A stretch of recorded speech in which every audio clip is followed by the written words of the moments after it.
that's, if you look at any company, and we have a client representative on the phone here with us on the call with us, but most translation companies, everybody who've been, 19,000 companies out there, they started with the idea of saying, I am a translator. If you need my services, come to me. And that's it. The transaction is over. No, in most of the conversations or most of the businesses in the language industry have been developed that way. A freelancer who started a smaller company and grew it from there, or started with an idea that I want to do translation, and they mushroomed from there, which is good. I mean, it served its purpose at the time, right?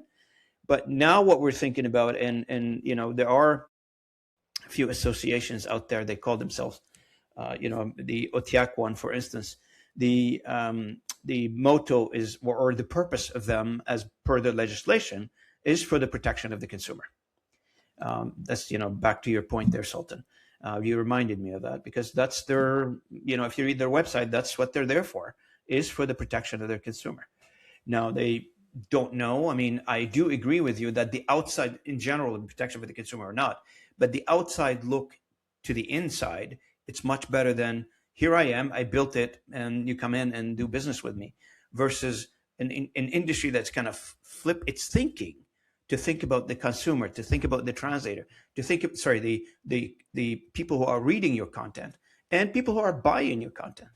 You got to give those some assurances as what they're buying. I get the ISO, Carrie, and there's a lot of people they use, and I know a few of them, they use ISO as a, here's the flag, I'm carrying the ISO flag, you should trust me. They still make errors like the rest of the people. Make sense? Absolutely. And I want to add to that, Robin, because, another thing that in our industry, we most of the time complain about is that nobody knows us. Well, do you know who designed the chair you're sitting on? Probably you don't, right? Does the chair designers or bed frame designers of IKEA have their own association? If they do, what are they promoting? What are they looking after? What do they cover?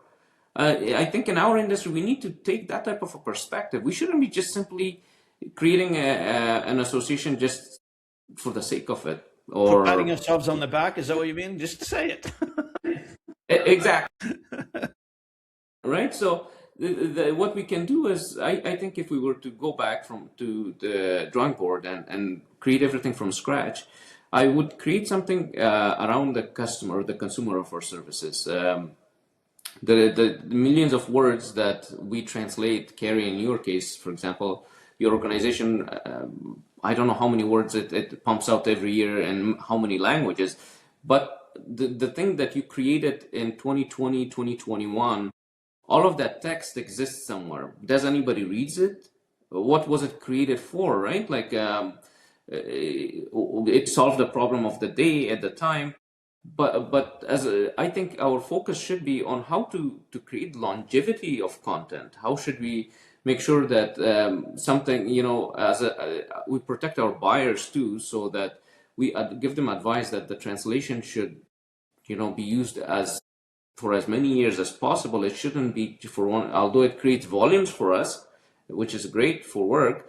But at the same time, if we're looking about value versus volume, we need to see where the enterprise, for example, can maximize its dollar investment with translation and localization. It shouldn't just simply be translate, 10 million words a year for the sake of it.